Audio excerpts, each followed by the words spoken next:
این نواسه های ما کجا شده باشن؟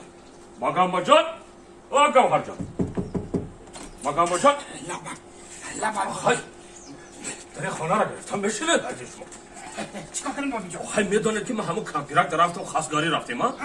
اینا فاتحه شا کردیم نصیب باشه پگه توی یا خیر آخه بعد اون کمپیر میای خانه و دارم میبینه همه چنگ و چکنه آخه بعد اون کمپیر چی میگه؟ میگه که این خانه ده یکم صاحب نداشتیم فهمیدی؟ بجون تذکره که حولی را یاد های جورم درویم همه رفت تذکره بجون ای نلای طورم شید بابی جان ترسه واجه همه را میرویم هدا ما او میزاتم مالی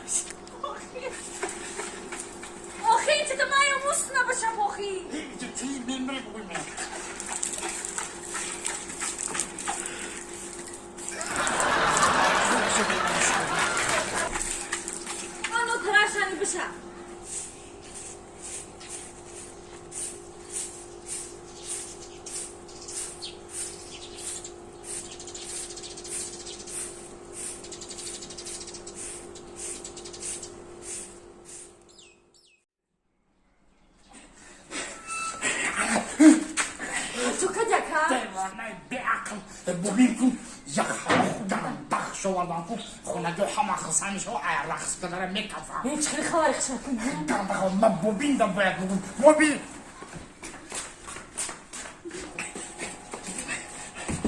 ببین خساندی خواهر خش آوردم چی خواهی خش؟ میدونی چی ببین خب انا اون کمپیره که شما خواستگاری رفتی نه خواستگاری رفتی شما در دو بانکو حقیقت پگه توی داری خب انا اون کمپیر مرده با چی گفتن؟ بعد 5 تا بچه داشته بچهاش میدونسته که تام کمپیر دوست نداشته بچهاش مسئولیت کردن که میایم بابی ترام میکشیم قچگو میکنیم خورم که دویده کردم برد بگه که بابی ما 2 روز پیش مردگی بود بجون تو